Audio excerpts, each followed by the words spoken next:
Hello! Let's build a fun image portfolio site. One of the biggest problems that people have, and the hardest problem with CSS, it's always making sure that we have our items displayed in the location that we want. That is a really difficult problem. And there are many solutions to this problem, but one of the new ways, and now it's probably the most popular way, is called Flexbox. And we're going to be using that to create a beautiful image website. Let's get started. So I have an index.html file here and a style.css file in the same directory on my desktop. So let's get started with our typical HTML file. We're going to title it CSS. And in the body, we're going to have a header of life in the wild. And refresh. Perfect. And in here, we're going to have a div with a class of container. We'll close that off. And in here, let's add some images. Now, if you remember with images, I can type in this and then tab with Sublime Text. And we don't have any pictures yet. So for now, let's just copy and paste and add 6 images. Save and refresh. Okay. Let's start adding some of these images and actually have a file full of these images for you. And I'll attach it to the next lesson so you can also build it yourself. So I'm just going to copy these quickly.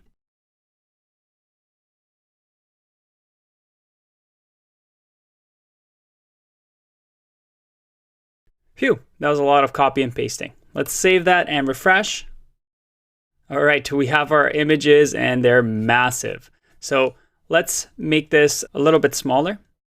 We can now go to our style sheet and we can select the images and let's just do width 450 pixels and height 300 pixels.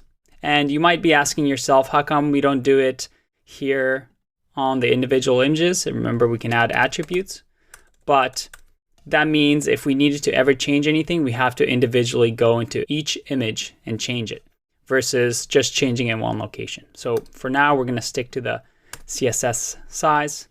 Let's save that and refresh. And obviously, we need to link the file. So let's add a link here and it will reference our style.css. Save that and refresh. There you go. We have our images. Look at that. Some beautiful animals here. Now, Flexbox has a great resource, obviously from CSS Tricks, and this is pretty much all you need. It shows you all the things that Flexbox can do, and as you can see, it allows you to play around with content and shift it around in a very nice way. I'm going to attach this link for you at the end of this video, and you can take a look for yourself. For now, let's learn a few Flexbox properties. We want to define that everything inside of this div is part of Flexbox. It's called container, so let's do container. And within this container, we will say that display will be flex. So that's how we activate Flexbox. Refresh. Okay, we have a few changes, which is nice, but I don't want to scroll through this. Ideally, I can see everything without scrolling. So if one thing we want to do, and again, we can look down over here at the suggestion, we see that flex wrap might be something that we want to add. So let's do flex wrap and do wrap, save and refresh. Okay, that's perfect. So if I make this bigger, you see that everything is wrapping around. Okay, but I think the content should be centered. It kind of looks weird to having everything to the left over here. So again, we can do something called justify content, and then we can do center. And refresh.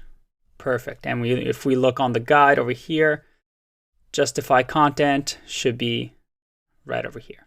You can see all the properties that it has. That looks pretty good, and we did that pretty fast. Made a nice little portfolio website already. What else can we add now that we have this flexible container around our website. Let's make the header a little bit prettier than it is now. So that's the H1. We can add an H1 here, and we'll say that the font family is, I like this one, Fantasy.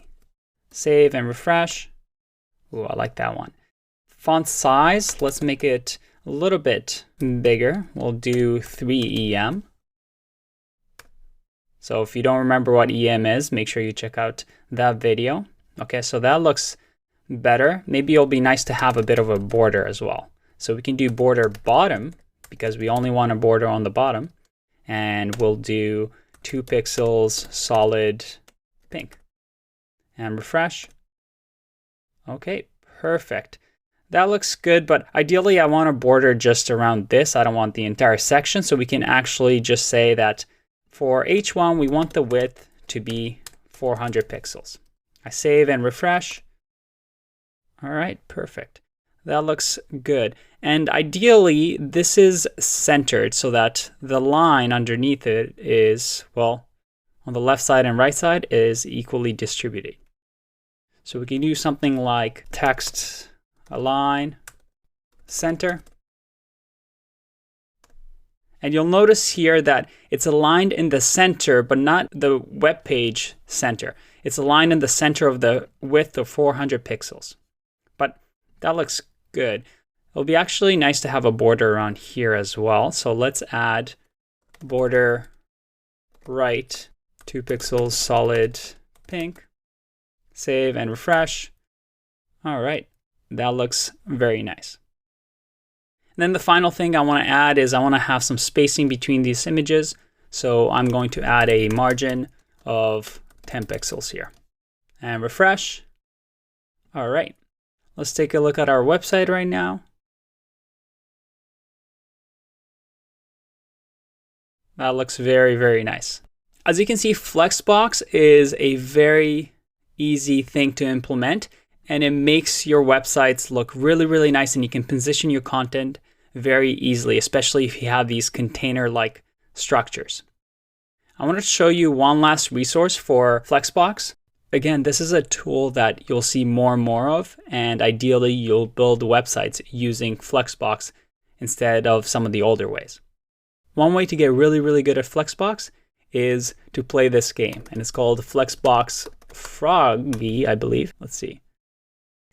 And here you're trying to get the frog onto the leaf. It's a little home. So you can do something like justify content flex end. And look at that. You get the frog onto the leaf and you move on to the next round. I'll leave this for you.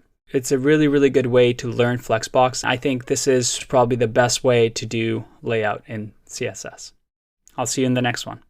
Bye-bye.